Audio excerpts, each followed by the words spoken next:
ஜீ தமிழ்ல ஒளிபரப்பாகும் சின்னஞ்சிறு கிளியே சீரியல்ல இன்னைக்கு என்ன நடந்துச்சு அப்படின்றத ஷார்ட்டா பார்த்துருவோமா? கர்ணா சோகத்துடன் தனது அறைக்கு வந்து இந்துவிடன் மனவேதனையை பகிர்ந்துக்கிறாரு. அப்போது இந்து, ஐயர் சொன்னதெல்லாம் நீயும் கேட்டியா? இப்போதாவது உன்னுடைய அண்ணன்களை பற்றி புரிந்து கொள் அப்படின்ற மாதிரி சொல்றாங்க. அவர்களை அண்ணா அண்ணான்னு நம்பிக்கையோட நீ சொல்லிக்கிட்டு இருக்க.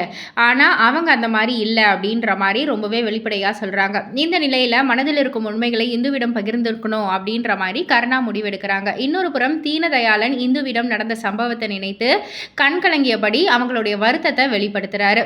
இதற்கிடையில கர்ணா ஜூஸில் கலந்து வைத்திருந்த மதுபானத்தை இந்து தெரியாம குடிச்சிடுறாங்க. போதையின் தாக்கத்துல எனக்கு நீனா ரொம்ப பிடிக்கும், உன்னுடன் சந்தோஷமா வாழணும், ஆனால் அதற்கு உன்னுடைய அண்ணன்கள் கொஞ்சம் தடையாக இருக்காங்க. நீ உன் அண்ணனை விட்டுட்டு வந்தீங்கன்னா நம்ம 2 பேரும் அவ்வளோ சந்தோஷமாக வாழலாம். அவங்க நல்லவங்க கிடையாது அப்படின்றத நீ புரிஞ்சுக்கணும். என்ன நீ எப்போ தான் புரிஞ்சுப்பியோ அப்படின்ற மாதிரிலாம் அவங்க மனசில் இருக்கிற காதல், கவலைன்னு எல்லாத்தையுமே வெளிப்படுத்துகிறாங்க.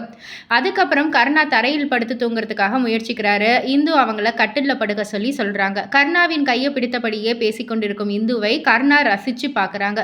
இறுதியில் இருவரும் அப்படியே தூங்கிடுறாங்க. மறுநாள் காலை நேரம் கடந்தும் கர்ணா எழுந்து வராததால் கிருபா சந்தேகமடைந்து விஸ்வாவை அழைத்து அவங்களுடைய அறைக்கு போகிறாங்க. அப்போது கர்ணாவும் இந்துவும் நெருக்கமாக தூங்கிட்டு இருக்கிறத பார்த்து விஸ்வா அதிர்ச்சி அடைகிறாங்க.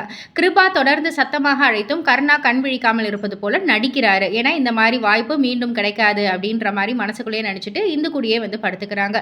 இப்படியான ஒரு சூழலில் அடுத்ததாக என்ன நடக்க போகுது, கர்ணா இந்து உறவில் புதிய திருப்பம் ஏற்படுமா போன்ற பல கேள்விக்குறிகள் இருக்குது. இது எல்லாத்திற்குமே விடை தெரியணும் ஜீ தமிழ்ல சின்னஞ்சிறு கிளியே சீரியல்ல காண தவறாதீர்கள். அண்ட் மறக்காம இது போல சீரியல் அப்டேட்டை தெரிஞ்சுக்கிறதுக்கு நம்ம சேனலை சப்ஸ்கிரைப் பண்ணுங்க, லைக் பண்ணுங்க, ஷேர் பண்ணுங்க.